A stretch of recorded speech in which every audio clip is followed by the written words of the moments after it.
Hello everyone, this Pravidas from Tomato. आप सभी का स्वागत है फिर से एक्साइटिंग वीडियो पे। तो दोस्तों बेसिकली यूट्यूब पे क्या हो रहा है कि हमारे जो वीडियोस हैं वो डेली एक एक करके आ रहे हैं। बट अगर आपको चाहिए कि आपको एक बार में बहुत जल्दी जल्दी सीखना है तो आप यूट्यूब में भी जा सकते हैं। वहाँ पे भी जो है हमारा यही वाला कोर्स दिया हुआ है, बट थोड़ा सा जो है एडवांस वे में दिया हुआ है। तो उसका भी डिस्क्रिप्शन में जो है मैंने लिंक दे दिया है। तो आपको क्या होगा कि उसके साथ साथ सर्टिफिकेट भी जो है वहाँ से मिल जाएगा। तो बेसिकली अगर आपने पिछला वीडियो नहीं देखा जिसमें हम लोगों ने कॉम्पोजिशन बताया था तो उसको जाके देख लो, ऊपर आई बटन पे लिंक आ रहा होगा।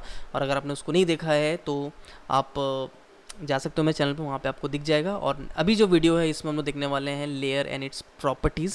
सो बेसिकली क्या होता है कि लेयर, जैसे कि मैंने आपको स्टार्टिंग में बताया था इंट्रोडक्शन में कि आफ्टर इफेक्ट्स जो है एक लेयर बेस्ड कंपोजिटिंग सॉफ्टवेयर है। तो यहाँ पे हम लोग को लेयर के साथ ही जो है हर एक चीज़ को करना है। तो मैं जाता हूँ वहाँ पे और फिर से आप लोगों को दिखाता हूँ कि लेयर क्या होता है और किस तरह से हम लोग उसको यूज़ कर सकते हैं। तो दोस्तों पिछले जो टॉपिक था उसमें मैंने बताया था किस तरह से हम लोग कॉम्पोजिशन क्रिएट कर सकते हैं। एक एक चीज़ जो थी बारीकी में मैंने उसमें बताया था। अगर आपने उसका कोई भी पार्ट मिस किया है तो मैं कहूँगा फिर से जाके देखो उसी वीडियो को, ताकि आपको जो है हर एक चीज़ का नॉलेज हो। क्योंकि अब जो है थोड़ा बहुत टेक्निकल टर्म्स जो हम लोग उसको यूज़ करेंगे, अगर आपको नहीं पता होगा तो आप लोगों को समझने में दिक्कत होगी, है ना। तो उस वीडियो को जरूर देख लेना जो उसके पहले वाला है जिसमें उन्होंने कंपोजिशन क्रिएट किया था। सो आते हैं हम लोग। तो कंपोजिशन जो हम लोगों ने क्रिएट किया था ट्यूटोमीटर के नाम से, 30 सेकंड्स का, आई थिंक 10 सेकंड्स का है, 1920 1080 का ये कॉम्पोजिशन है ना। अब जैसे कि मैंने कहा था कि ये जो है ये मेरा लेयर पैनल है। यहाँ पे जितने भी लेयर्स के रिलेटेड काम होंगे वो सारे के सारे यहीं पे होंगे और हम लोग जो भी लेयर का काम करना है वो यहीं पे करना है। तो इसमें हम लोग लेयर की प्रॉपर्टीज़ देखने वाले हैं कि लेयर के अंदर क्या क्या प्रॉपर्टीज़ होते हैं, किस तरह से उनको मॉडिफाई कर सकते हैं, किस तरह से उनका यूज़ करके हम लोग कुछ एक क्रिएट कर सकते हैं, है ना। तो यहाँ पर राइट क्लिक करूँगा, जैसे मैं यहाँ पर आप देखोगे तो बहुत सारे ऑप्शन आ गए यहाँ पे। प्रीव्यू हो गया, स्विच टू रीनेम हो गया, बहुत सारी चीज़ें यहाँ पे। तो बेसिकली नीचे जितने भी ये सारे के सारे मेरे कॉम्पोजिशन के रिलेटेड चीज़ें हैं। कॉम्पोजिशन सेटिंग जो है वो यहाँ से भी मैं कर सकता हूँ। सपोज़ क्या होता है कभी कभी मैंने कॉम्पोजिशन क्रिएट कर लिया, उसके बाद मुझे चेंजेस करना तो यहाँ से मैं कर सकता हूँ। बट अभी मुझे क्या देखना है कि मुझे नया लेयर क्रिएट करना है। तो मैं यहाँ पे न्यू में जाऊँगा। तो न्यू में जाऊँगा, जैसे यहाँ पे a lot of options like viewer, text, solid, light, camera, null, shape, adjustment, content aware, fill, बहुत सारी चीज़ें यहाँ पे दी हुई है। तो मेरे को सबसे पहले जो देखना है वो देखना है सॉलिड लेयर। सॉलिड बेसिकली दोस्तों ये समझ लो कि सॉलिड का मतलब है एक ऐसा लेयर जो पूरी तरह से फिलअप होगा किसी एक पर्टिकुलर कलर से। तो मैं इसको क्लिक करता हूँ सॉलिड। जैसे मैं सॉलिड को क्लिक करूँगा यहाँ पे आपके पास देखिए एक ऑप्शन आ जाएगा जहाँ पे आपसे पूछेगा कि सॉलिड जो है उसकी प्रॉपर्टीज़ मुझे बताऊँ। तो यहाँ पे जाऊँगा, मैं यहाँ पे जाके मैं लिख लेता हूँ ट्यूटोमेटर और इसको मैं अंडर्स को दे देता हूँ रेड। ठीक है, अब आपकी मर्जी, आप जो चाहे आप वो दे सकते हो। बेसिकली मैं रेड दे रहा हूँ क्योंकि मैं रेड कलर के साथ ही अभी दिखाने वाला हूँ आपको। विथ और हाइट है, सपोज जैसे कि आपको पता है कि विथ और हाइट हर एक चीज़ का अपना विथ एंड हाइट होता है। तो यहाँ पे जो है यहाँ पे हम लोग को मेंशन करना पड़ेगा कि इसका विथ और हाइट क्या है। बाय डिफ़ॉल्ट 1920 1080p इसलिए लिया क्योंकि हम लोग का जो कॉम्पोजिशन है वो 1920 1080p था पहले से, ठीक है। इसलिए जो है इसने भी जो है यहाँ पे 1920 1080p खुद से ले लिया। नीचे एस्पेक्ट रेशियो है, स्क्वायर पिक्सल, जैसे मैंने पहले आपको बताया था स्क्वायर पिक्सल इसको रखना है, यूनिट पिक्सल्स नो इशू, सारी चीज़ें सही है। नीचे जो एक चीज़ है वहाँ पे है कलर। तो कलर को जो है यहाँ पे क्लिक करके आपको करना है red. It's up to you, आपको जो कलर लेना हो वो ले सकते हो। मैं सिर्फ अभी इसलिए बता रहा हूँ ताकि आपको बेटर तरीके से समझ आए, है ना। तो मैंने रेड ले लिया और मैं इसको कर लिया ओके। ओके करने के बाद यहाँ पे करूँगा ओके। जैसे मैं यहाँ पे क्रिएट करूँगा तो देखोगे मेरे पास यहाँ पे एक लेयर आ गया है छोटा सा ट्यूटोमेटर रेड के नाम से। और यहाँ पे जो है मेरा लेयर यहाँ पे पुटअप हो गया है, यानी कॉम्पोजिशन अब जो है वो कुछ ना कुछ मुझे दिखने लग गया है ना। तो यहाँ पे देखेंगे कि ये जो है ये ड्यूरेशन है, मतलब जो मेरा लेयर है वो कहाँ से कहाँ तक चाहिए। सपोज़ मुझे अगर ये लेयर चाहिए कि 3 सेकंड के बाद ये लेयर स्टार्ट हो, तो मुझे क्या करना है यहाँ पे 3 सेकंड में जाना है। लाइक यहाँ पे आप लोगों को टाइम दिखा देगा कि कहाँ पे हो आप लोग। तो यहाँ पे जैसे 3 सेकंड में हूँ मैं, ये हो गया। तो यहाँ से आप चाहो तो कॉर्नर पे जैसे आप जाओगे यहाँ पे देखोगे आपका ये कर्सर चेंज होगी, इससे आप इसको क्रॉप भी कर सकते हो। अब जो है 3 सेकंड के पहले ये लेयर नहीं दिखेगा, पर जैसे 3 सेकंड होगा ये लेयर जो है दिखना स्टार्ट हो जाएगा, ठीक है। तो इसका अभी फिलहाल के लिए यूज़ नहीं है, फिलहाल के लिए मैं इसको एज इट इज़ रहने देता हूँ। तो ये आप लोगों ने देखा दोस्तों किस तरह से मैं लेयर को यहाँ पे क्रिएट किया। जैसे आप लेयर को सिलेक्ट करेंगे आप लोग देखोगे कि यहाँ पे ट्रांसफॉर्मेशन का टूल आ गया है, अपने हिसाब से ये ट्रांसफॉर्म हो सकता है।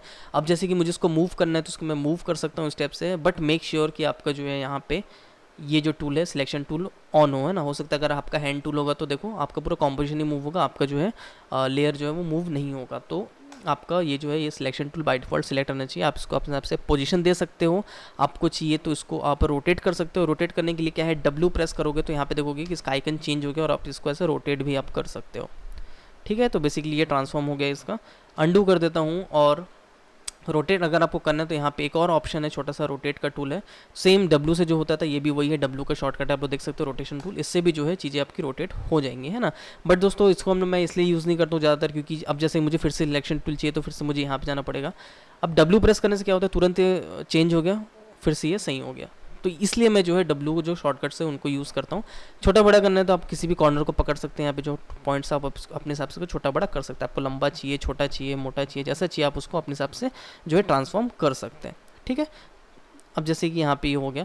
अच्छा दोस्तों, अब इसमें क्या है कि अब आप देख रहे होगे कि थोड़ा सा जो है मेरा गलत हो गया, मतलब ट्रांसफॉर्मेशन जैसे मैं चाह रहा था, तो इसको मैं रीसेट भी कर सकता हूँ। कैसे करूँगा, मैं लेयर को क्लिक करूँगा, राइट क्लिक करूँगा, यहाँ पे मुझे ऑप्शन मिलेगा ट्रांसफॉर्म, और यहाँ जाके मैं लूँगा फिट टू कॉम्प। इससे क्या होगा कि ये एग्जैक्टली जो है सारी चीज़ें इसके रीसेट हो जाएंगी और वहाँ पे जाके वो फिट हो जाएगा, है ना। तो इसको हम लोग बोलते हैं रीसेट ट्रांसफॉर्मेशन, आप बोल सकते हो। मतलब जो भी आपने ट्रांसफॉर्म किया होगा वो सारा का सारा इसमें ऑटोमेटिकली रीसेट हो जाएगा, है ना। अब दोस्तों जो है इसकी प्रॉपर्टीज़ है उनको मैं दिखाता हूँ क्या क्या इनकी प्रॉपर्टीज़ होती है। तो यहाँ पे देखोगे हर एक लेयर के साइड में दोस्तों कुछ ना कुछ आपको एरो जो है वो ज़रूर यहाँ पे दिखेगा, छोटा सा एरो यहाँ पे। जैसे आप एरो पे क्लिक करोगे तो यहाँ पे आप देखोगे नीचे इसका ऑप्शन खुल गया, है ना। बाय डिफ़ॉल्ट जो है कोई भी लेयर पे सिर्फ एक ही ऑप्शन होता है ट्रांसफॉर्म का, और अगर इसमें कोई इफेक्ट वगैरह आपने डाला होगा तो इफेक्ट का ही आ जाएगा, या फिर इसमें कुछ और होगा तो यहाँ पे ऑटोमेटिकली वो दिखा देगा। बट क्योंकि मेरे यहाँ पे सिर्फ अभी ट्रांसफॉर्म है, कुछ भी नहीं है, तो ट्रांसफॉर्म का ही जो है मेरा यहाँ पे आया। अब आप लोग तो क्या देखेंगे कि ट्रांसफॉर्म के जिस बाजू में और एक यहाँ पे छोटा सा जो है एरो है, इसके अंदर मैं जाऊँगा तो मेरे यहाँ पे ट्रांसफॉर्म की जो वैल्यूज़ है वो यहाँ पे खुल गई है, और यहाँ पे कुछ डिफ़ॉल्ट ट्रांसफॉर्मेशन के जो बोल सकते हैं जो ऑप्शंस है वो मुझे दे दिए हैं आफ्टर इफेक्ट्स ने। फर्स्ट ऑफ ऑल है एंकर पॉइंट। एंकर पॉइंट अगर आपको नहीं पता है तो एंकर पॉइंट का मतलब है कि ये जो बीच में छोटा सा आप देख रहे हो इसको हम लोग बोलते हैं एंकर पॉइंट। ठीक है, आप इसको चाहो तो चेंज कर सकते हो। अब चेंज करने से आप देखोगे कि क्या हो रहा है कि कॉम्पोजिशन मेरा साइड खसक रहा है। ठीक है, बट इसका एक्चुअली यूज़ ये नहीं है।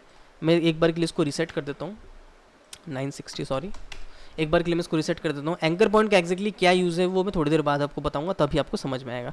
सबसे पहला जो दोस्तों जो है वो है पोजीशन। पोजीशन का मतलब है कि अगर आपको इसको पोजीशन अपने हिसाब से देना है तो यहाँ से भी आप स्टेप से मूव कर सकते हो, जो कि हम लोग थोड़ी देर पहले माउस से भी कर रहे थे, मतलब इससे भी ऐसा कर रहे थे। तो सेम चीज़ आप लोग देखोगे यहाँ पे आप लोग चेंज करोगे तो ऑटोमेटिकली जो है पोजीशन भी चेंज होते जा रहे हैं, है ना। तो दोनों एक दूसरे से कनेक्टेड है। राइट क्लिक करोगे तो दोस्तों यहाँ पे सब हर एक ऑप्शन के ऊपर आपको राइट क्लिक करोगे तो यहाँ पे कुछ ऑप्शन आपको और मिलेंगे। तो बहुत सारे हैं, बट आपको टेंशन नहीं लेना है, जो मैं आपको दिखाते जाऊँगा एक एक करके आपको उसको करते जाना है, और एक टाइम ऐसा आएगा जब सारे ऑप्शंस आपको याद हो जाएंगे, है ना। तो जब जैसे पोजीशन आप फिर से यहाँ पे बिगड़ गया तो राइट क्लिक करके आप यहाँ पे रीसेट करेंगे तो फिर से क्या होगा, पोजीशन सारा का सारा ऑटोमेटिकली सही हो जाएगा। तो ये बेसिकली रीसेट करने का ऑप्शन आपको ज़्यादातर चीज़ों में मिल जाता है, जैसे कि आप लोग दूसरे सॉफ्टवेयर भी यूज़ किए होंगे तो वहाँ पे भी रीसेट का ऑप्शन होता है। तो सेम है स्केल। स्केल का मतलब बड़ा छोटा करना। आपको यूनिफॉर्म स्केल करना है तो देखिए यहीं से आप कर सकते हो, यूनिफॉर्म हो जाएगा। अगर आपको चाहिए कि नहीं मुझे यूनिफॉर्म नहीं, लेंथ और विथ अलग अलग चाहिए, तो यहाँ से छोटा सा जो है यहाँ पे आप देखेंगे लिंक का ऑप्शन है।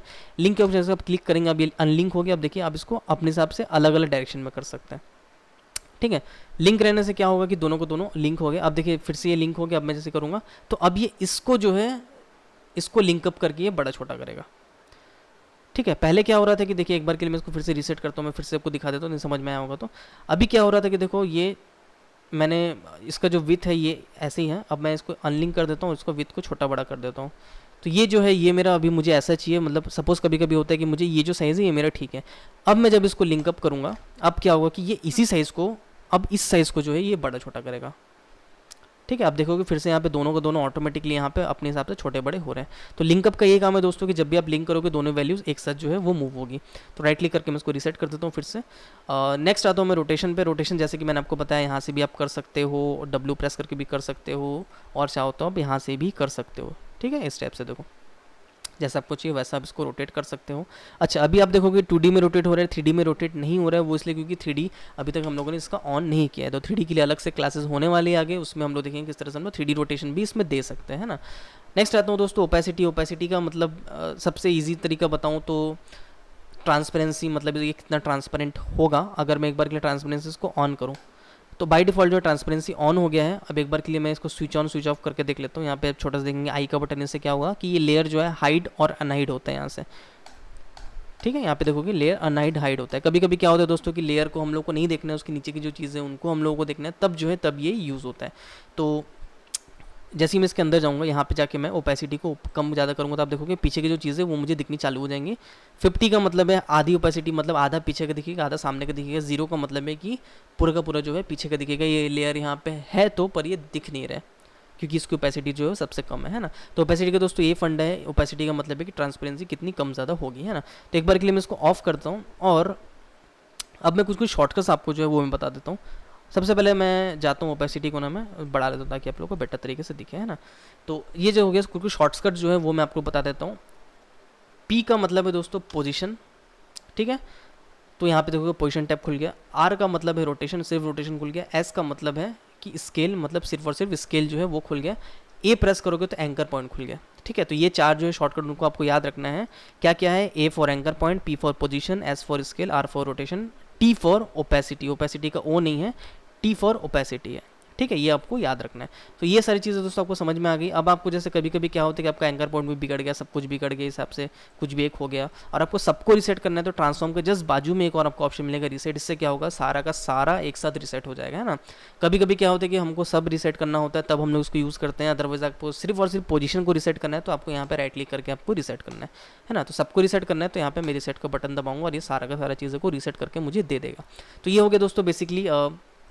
अच्छा, अब जो है लेयर का मेन यूज़ मैं बताता हूँ किस तरह से हम लोग को लेयर यूज़ करना है। अगर आपने फोटोशॉप यूज़ किया है तो बहुत अच्छी बात है। अगर आपने फोटोशॉप नहीं यूज़ किया तो मैं कहूँगा कि फोटोशॉप को पहले सीख लेना, क्योंकि फोटोशॉप जब आप सीखोगे तभी जो है आफ्टर इफेक्ट्स में आपका हाथ अच्छे से बैठेगा, आफ्टर इफेक्ट्स को आप अच्छे से सीख पाओगे ना। फोटोशॉप का भी मेरे चैनल पर ट्यूटोरियल ही दिया हुआ है, यूट्यूब में भी है, और जो मेरा ट्यूटोमीटर का चैनल है यूट्यूब में उसमें भी है। दोनों में जाके जहाँ चाहे वहाँ पे जाके देख सकते हो, पूरा फुल कोर्स है वहाँ पे, उसको भी आप लोग ज़रूर देखिए। तो आता हूँ मैं इसको सेम यहाँ पर राइट क्लिक करूँगा, फिर यहाँ पे न्यू में जाऊँगा, फिर से चाहे तो मैं यहाँ पे सॉलिड क्रिएट कर सकता हूँ। सॉलिड का कोई लिमिटेशन नहीं है दोस्तों, यहाँ पे जितने चाहे आप उतने सॉलिड्स क्रिएट कर सकते हैं। इट्स अप टू यू कि आपको कैसा सॉलिड चाहिए, है ना।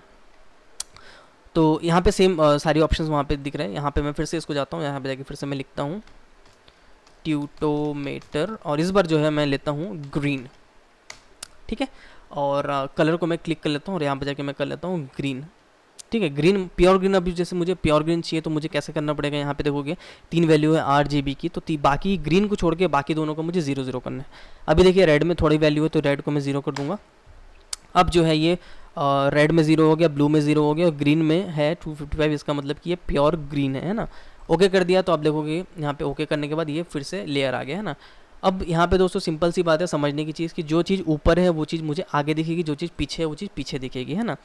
ग्रीन ऊपर था बोल के रेड छुप गया, क्योंकि रेड तो पीछे में है। अब अगर मैं ग्रीन को खींच के, स्टेप से आप खींच के अपने हिसाब से जहाँ चाहे वहाँ पे इसको ले जा सकते हैं, पीछे कर दिया तो आप लोग देखोगे अब जो है ग्रीन पीछे चला गया है और रेड जो है वो आगे आ गया है ना। इसको भी आप चाहो तो छोटा बड़ा कर सकते हो। सेम इसमें भी वही सारी प्रॉपर्टीज़ होंगी जैसे कि हम लोगों में थोड़ी देर पहले उसमें दिखाया, तो सारी की सारी प्रॉपर्टीज़ इसमें भी वही सेम है। PTRSP सारे ऑप्शंस वहाँ पे सेम है, कुछ अलग नहीं है, है ना। अच्छा, सेम अगर मुझे और लेना है यहाँ पे लेयर्स, राइट क्लिक मैं फिर से करूँगा, यहाँ पे न्यू में जाऊँगा, न्यू में जाके फिर से सॉलिड। अब इस बार मैं लेता हूँ ट्यूटोमेटर और इस बार मैं लेता हूँ ब्लू। ठीक है, और ब्लू का जो कलर, जैसे कि मैंने कहा कि ब्लू को आपको हाईएस्ट कलर में डालना है, यानी 255 और ग्रीन में 0 और रेड में 0। ओके कर दूंगा तो यहाँ पे फिर से ग्रीन आ गया, सॉरी ब्लू आ गया। और ब्लू को जब मैं जैसे नीचे लूँगा तो देखोगे कि अब रेड क्योंकि ऊपर था तो रेड मुझे विजिबल हो गया, ब्लू के नीचे है ग्रीन तो इसलिए ग्रीन मुझे विजिबल नहीं हो रहा है। बट वहीं अगर मैं ब्लू वाले को पकड़ के नीचे ले जाऊँ तो अब मुझे दोनों के दोनों विजिबल होंगे। क्यों? क्योंकि अब दोनों के दोनों लेयर जो है वो ऊपर है ना। तो इस हिसाब से आपको लेयर बाय लेयर चीज़ों को जमाना है, और जिस तरह से हम लोग फोटोशॉप में जमाते थे सेम टू सेम यहाँ पे भी जमा के हम लोगों को करना है। आप देखो तीनों की जो प्रॉपर्टीज़ है वो इंडिविजुअल है। अगर आपको सिर्फ रेड को मतलब एडजस्ट करना है तो आप इसके अंदर आके इसको अपने हिसाब से एडजस्ट कर सकते हो। सेम ग्रीन में जो भी है सबकी अलग अलग प्रॉपर्टीज़, हर एक लेयर की अपनी अपनी प्रॉपर्टीज़ होती है। आप चाहो तो तीनों को इंडिविजुअल ऑन ऑफ करके भी देख सकते हो, है ना। तो दोस्तों लेयर बेस्ड कंपोजिटिंग सॉफ्टवेयर का यही एक फ़ायदा है कि जितने चाहे आप उतने लेयर क्रिएट कर करके ऊपर नीचे करके आपको जैसा कंपोजिशन चाहिए वैसा आप कंपोजिशन इसमें बना सकते हो। तो दोस्तों आपके वाला वीडियो मेरा कैसा लगा मुझे कमेंट बॉक्स में जाकर ज़रूर बताइएगा, और अगर वीडियो सच में बहुत अच्छा लगा हो तो प्लीज़ मेरी वीडियो को लाइक करने के बाद अपने दोस्तों के साथ शेयर ज़रूर कर दीजिएगा। अगर आप मुझे सच में सपोर्ट करना चाहते हैं तो प्लीज़ मेरे चैनल को सब्सक्राइब करने के बाद बेल आइकन दबा दीजिए। अगर आपको किसी भी एनिमेशन या VFX के रिलेटेड सॉफ्टवेयर पे पेड ट्यूटोरियल चाहिए तो आप मुझे डिस्क्रिप्शन दिए मेल ID पे कॉन्टैक्ट कर सकते हैं। तब तक के लिए दिस प्रविदास साइनिंग ऑफ।